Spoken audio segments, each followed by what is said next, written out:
So, a very warm welcome to the afternoon session here, and Ivan already introduced me, and I wanted to share today the story about the, let's say, the transformation our company got through the past 5 years. Yeah? And I will quickly get to the cast of the story.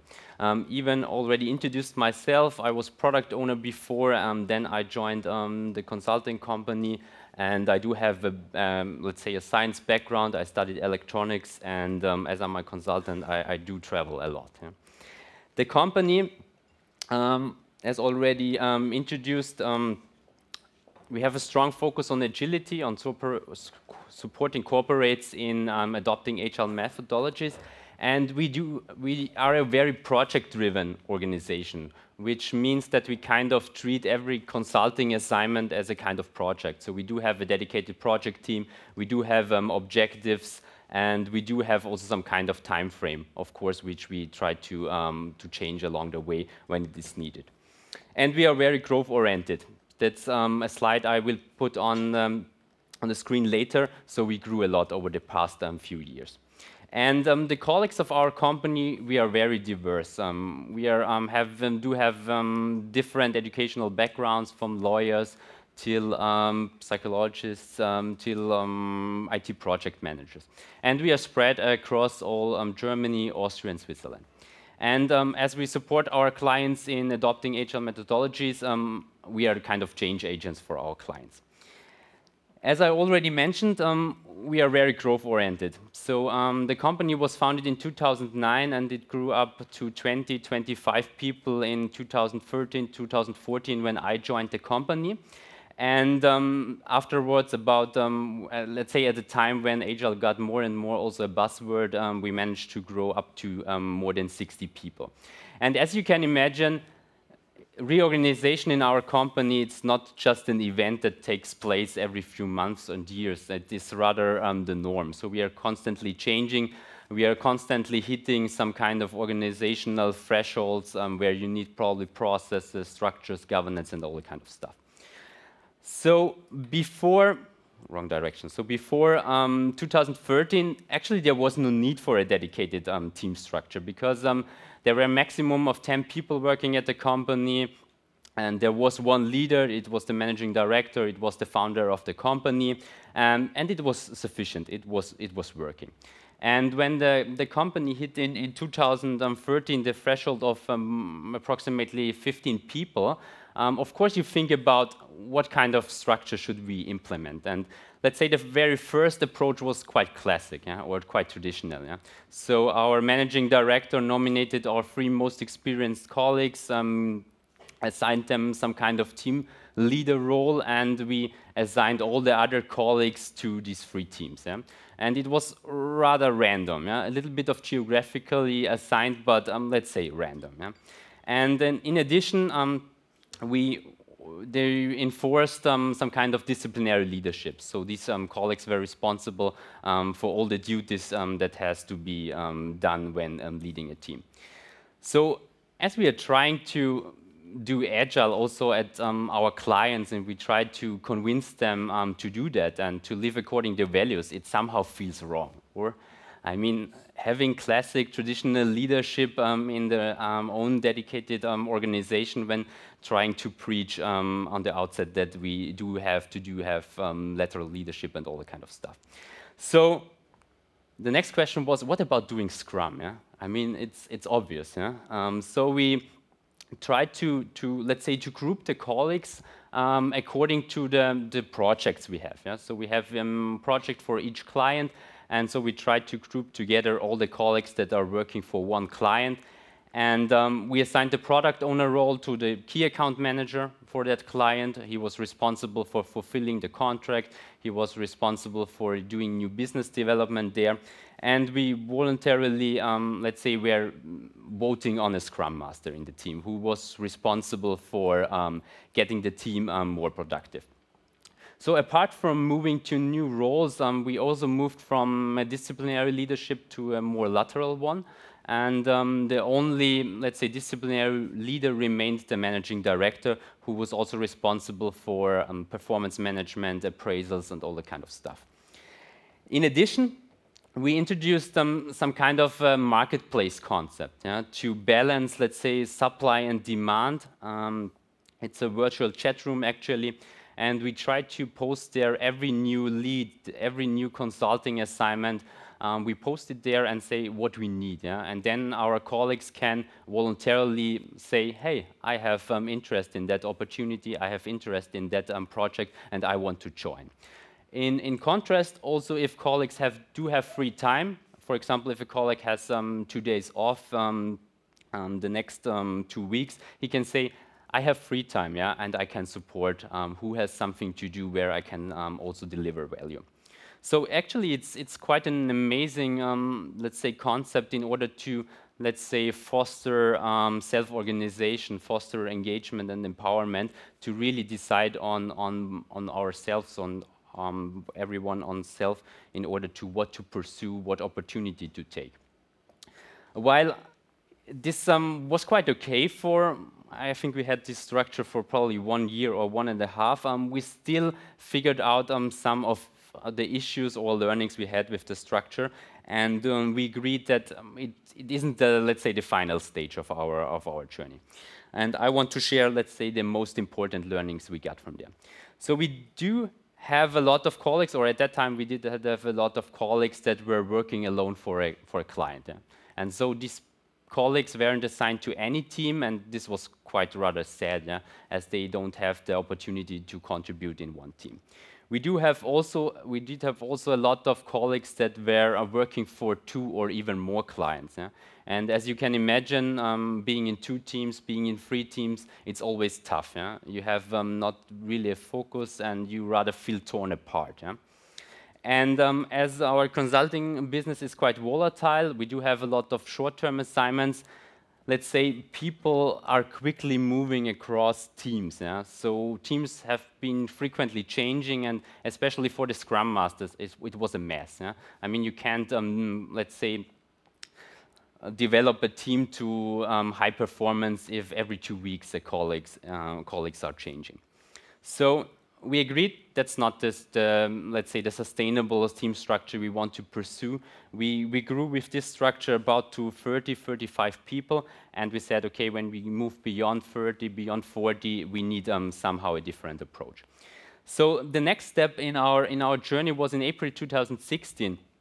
We came all together to a kind of town hall meeting, and our founder said, okay, we need a completely new team structure, and we want to create more, an even more self-organized, even more autonomous, even more business-centered structure, so more like a network organization. And in addition, we give all the people the freedom to voluntarily join a team. Yeah?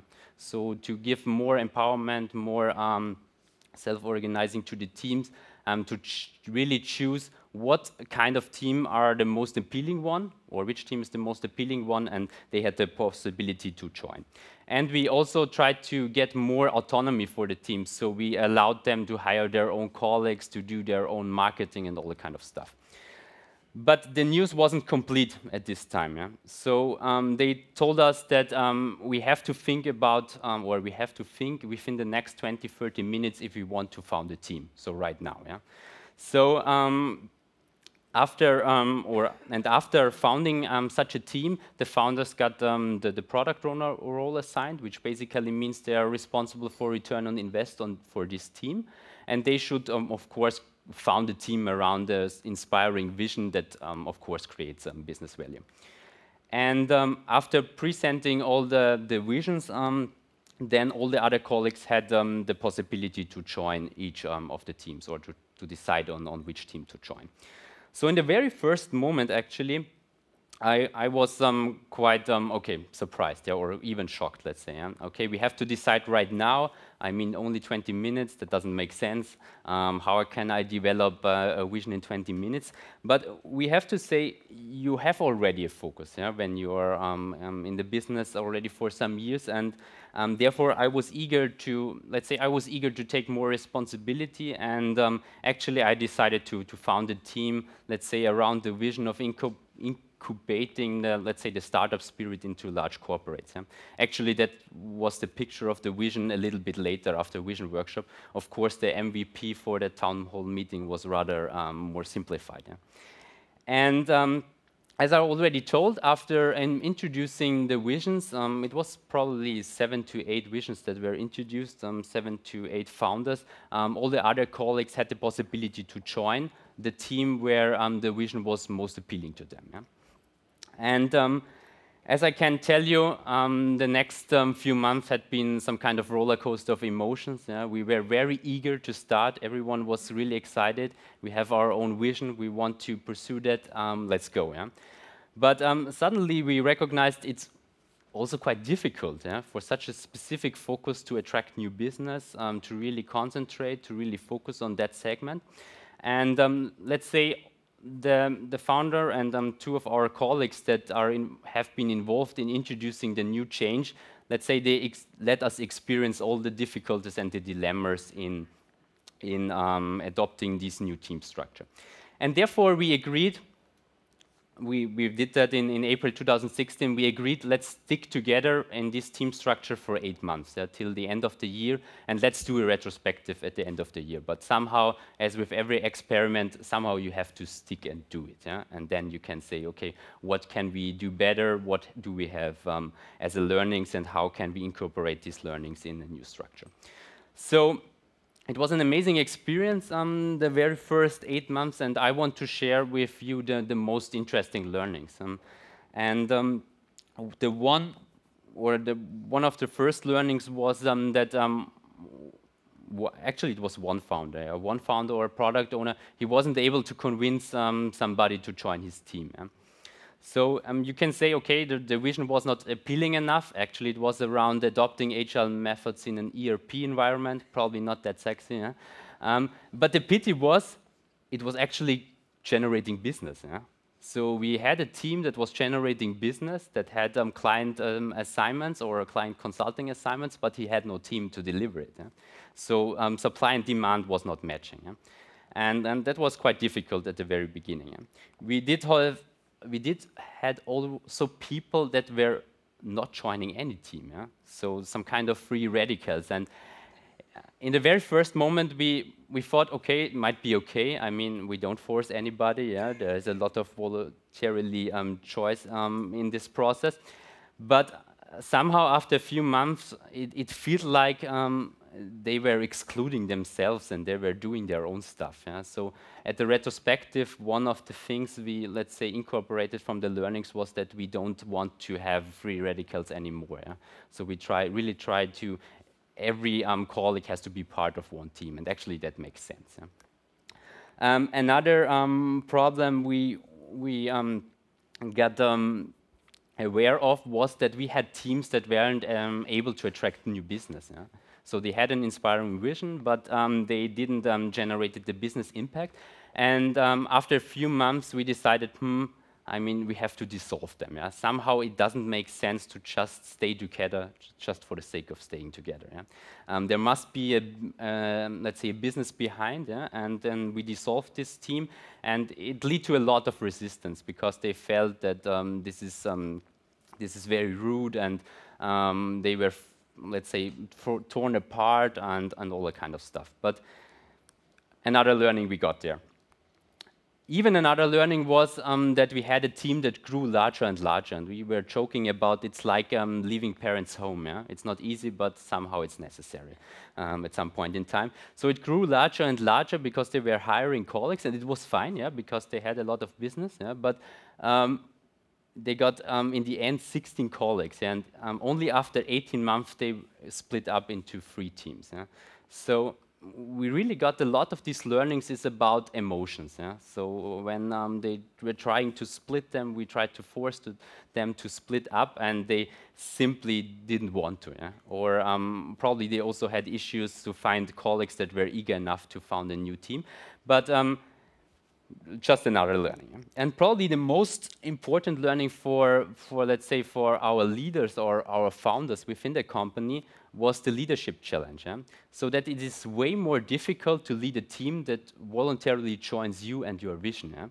Because you have to continuously work on your vision. You have to continuously let's say, work on the environment that people develop themselves, can thrive, and all kind of stuff. Because they have the possibility to leave your team. And I can tell you, they do. So we do had a lot of, let's say, changes also between the teams because they were not, let's say, satisfied with the leadership style of the team. So what to do with all the kind of learnings we got there? After the retrospective at the end of the year, we tried to, let's say, to do some guidelines. We don't like the word rules because we don't want to enforce them very strictly, so it's rather guidelines for creating new teams, for maintaining teams, for switching teams. Basically, that's it. So the very first two guidelines, they were, let's say, incorporated because we want to reduce the risk of having teams that couldn't attract business. So we tried to have a guideline that the first client has to be already contracted, because it's a lot easier to found a new team. You can imagine as a startup, it's a lot easier to found a startup if you have the first client already contracted. And the second part is that you get sponsorship of a senior colleague that can mentor you in terms of how to create a team, how to create business, and all kind of stuff. And we do also, as small teams make sense, we do set a boundary on maximum 10 people. Then you have to somehow spin off in order to organically grow. And to avoid a frequent, let's say, traveling between or among the teams, across the teams, we recommended that we have a minimum commitment of six months. So you have to, let's say, commit 6 months if you change a team, that you stay there, that you work regarding their vision.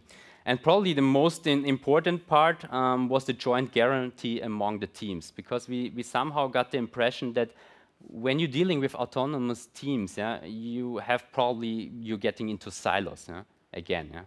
Not, let's say, functional, traditional silos, but then team silos. And so we got rid of all the individual benefits, all the individual bonuses, and we have a joint guarantee among all the teams that, let's say, all the bonuses are tied to company figures.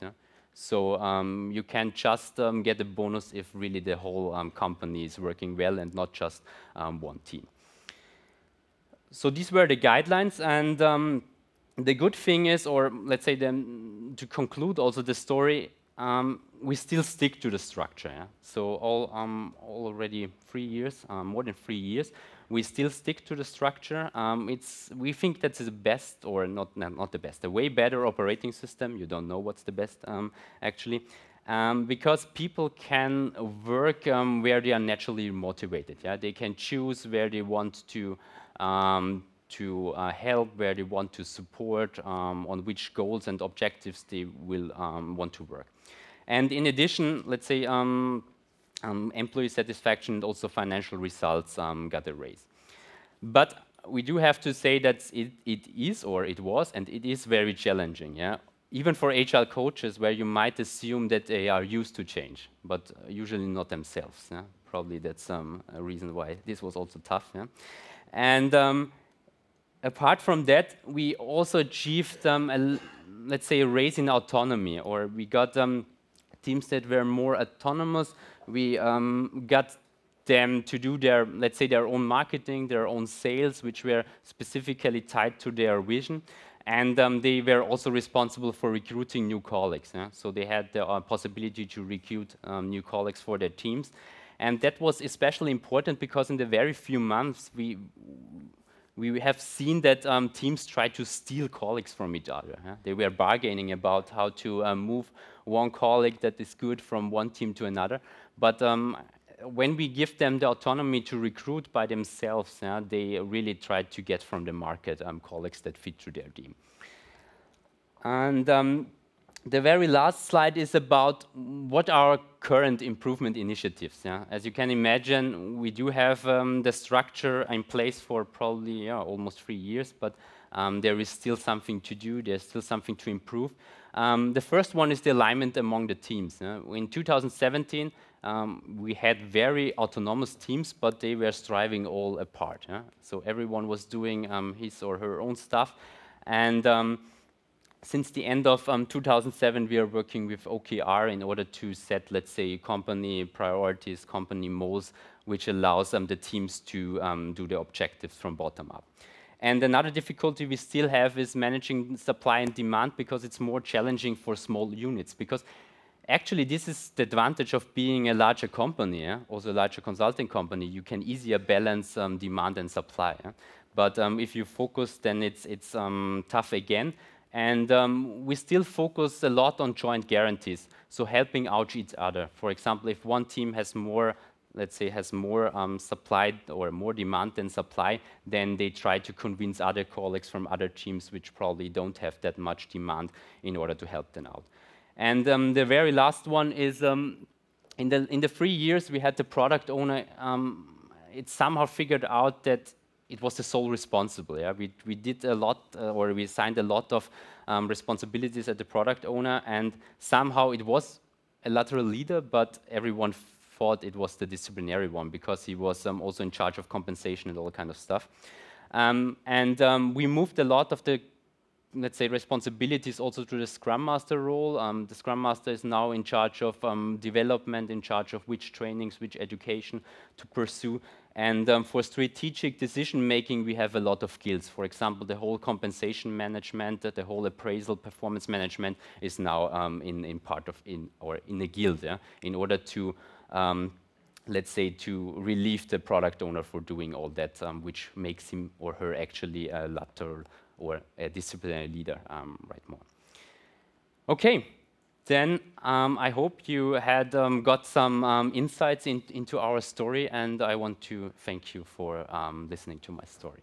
Thank you very much. Thank you.